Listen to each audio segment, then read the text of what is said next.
Vatsal. If you guys haven't seen Vatsal, check out a couple of episodes ago. We were talking to him about everything.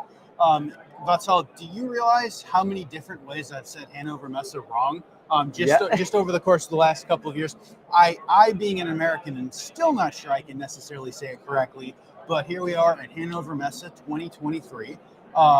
You guys can check us out with Litmus at Hall 17, booth F18, which is very exciting. We're trying something a little bit new this week, and you guys can check us all week long. We want to be some of the first Hanover live content that comes out with daily recaps. And so Vatsal has been to Hanover a number of times in the past, and would love to get kind of your day one thoughts on how everything has gone, if it's been busy, if it's different than you've experienced before. But what are your thoughts? So first of all, hi everyone. Like this year Hannover Messe is very interesting. We are seeing a lot more software vendors, or we are seeing a lot more data analytics vendor, machine learning, AI vendors which are out there, and there is generally very good awareness about um, what to do with the data, or how to utilize the data on the manufacturing and OT environment. Yep. So rather than just very hardware specific approach, there are more hardware, software, services, data analytics, and more vendors that we are seeing here. So it's really interesting. This year is fantastic. Absolutely. Now, I don't know how many halls you've seen. I think I've only walked through like 4 or 5, which puts me at like maybe a third of the halls. Yeah, you did. Yes. I just walked like 2 halls max. Okay. Just Yes. one. Are you seeing different groups? Are you seeing more data knowledgeable customers, more data knowledgeable groups? Do you think that this is going to be a change from the past, where maybe most of the data conversations were educational? Yeah, this is my fifth time at Hannover Messe. Like initially, it was more educating customers itself. Like here is the edge computing system, here is the industrial connectivity. This is how you might be able to use the data. Yep. Versus this year, 5 times later, the discussion is about, okay, I have this problem on plant floor. I want to do predictive maintenance. I want to enable this data science application.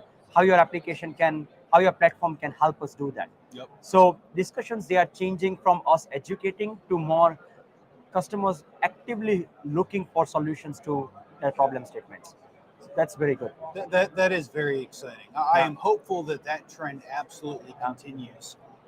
Yes, I'm hopeful that trend absolutely continues. I have had a number of conversations in the last handful of weeks talking about how many times you can tell a customer what they need to do, Yeah. but they go do the things that they have to do, and many times they have to fail Yeah. before they can possibly succeed. So I'm wondering if if we are through many of those first and second rounds of failures, we're going to go try to do it, I don't know, on a Raspberry Pi Yeah. with some dead stock Node Red.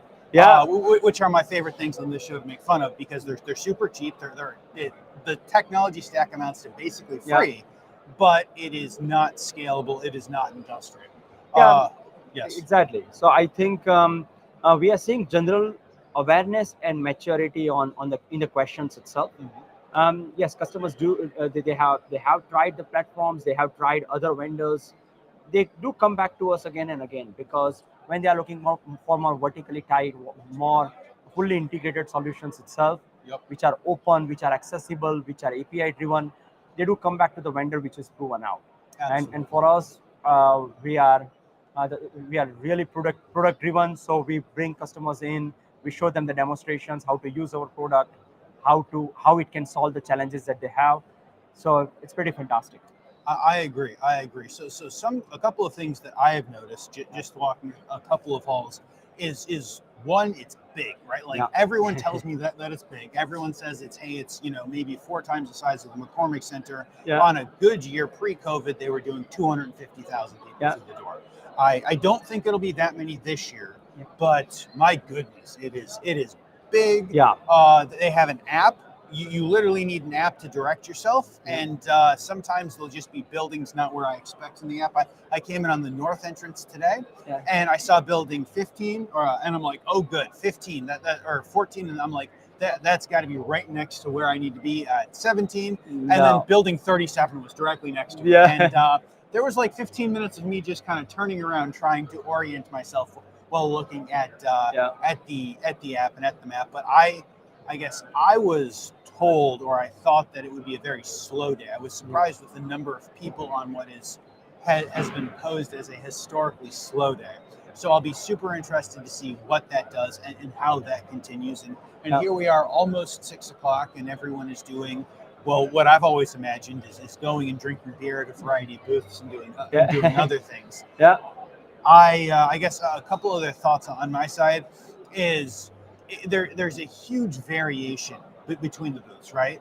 I feel like Litmus fits in fairly well, and we will have some video and some B-roll for the listeners and the watchers at some point. I think it's a beautiful booth. It's like 20 feet deep and about 40 feet long. Yeah. It is a huge booth. We are built up to like 10 meters or 33 feet, as high as you can go. And there are some booths like this, and there are some booths that are, I don't know, we're next to Google. If you told me Google has like 100 by 100 foot booth or 100 by 200 foot booth, Yeah. that would not surprise me. They've got an entire cafe there. I've actually seen lots of cafes. Yeah. Lots of very expensive espresso machines, which has been interesting. A really good way to pull people in. Yeah. Everyone always needs that hit of coffee. But no, and so we've seen those, and then we've got a couple of neighbors on the backside that are in, fairly tiny 10 by 10s, and they're like, hey, we came with this one partner, and we're not 100% sure what we're going to talk about tomorrow, because this was the Monday thing and tomorrow's Tuesday, and we get to go talk about something else. No, for sure. It has been a busy day today. So countless customers interactions, countless partner interactions. Very nice day. I wouldn't call this a slow day at all. Yep. All 13 of us were busy all the time Absolutely. at the booth. So pretty amazing day. Absolutely. No, I would say that if it is this busy today, I am almost worried as to how busy the rest of the Tomorrow. days are going to be. I've also noticed that, and I think it's really where we are, because I've walked to some other places and it's not nearly as loud and bright. Yeah. But man, we're just in the section of everyone's doing live demos. We will be doing live streams. There's lots of cameras going around. Yeah. There's lots of everything going around. And I walk like 20 feet behind us. Yeah. It's like you can almost hear crickets. Yeah, no, for sure. But we're like, okay, we've got to go turn up the microphone. Yeah. I was having an interview with a gentleman from Nokia earlier today.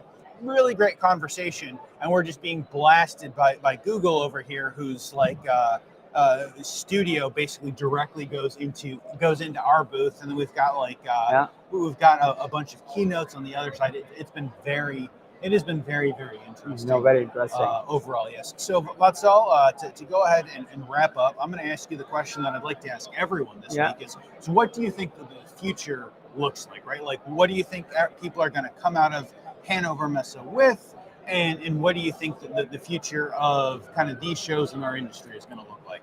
I think the shows like this, they really connect vendors, consumers, users, partners.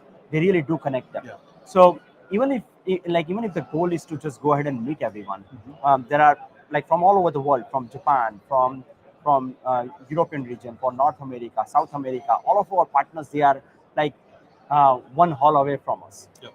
And that is fantastic value. So in the future, sure, there will be more engagement, there will be more discussions which are going to have. We are going to have more augmented reality based demonstrations that we'll have. Again, more advanced technologies will there, but human connection will be always here to stay. Just go meet them. We set up the meeting, and we are just having a very fun day here. Absolutely. No, I agree with that. It has been very nice to see and meet people. I've had lots of conversations with Vatsal. You've seen him on Manufacturing Hub. We did an IIoT World last year, towards the end of last year, but it's always nice to go meet people in person. Exactly. I've gotten to meet a number of people that I haven't in person before, and there are a list of people who it'll be great to see again in the flesh at some point over the next couple of days. Exactly. But no, with that, we want to thank everyone for coming to hang out on today's daily recap. Be sure to stay tuned for the daily recaps that we'll have for the rest of the week on LinkedIn, on YouTube, etc.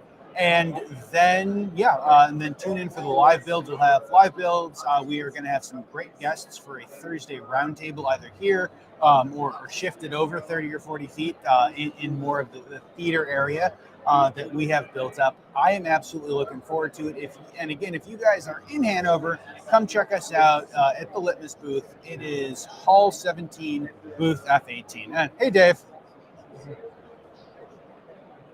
Okay, we'll see everyone soon. Thank you. Bye.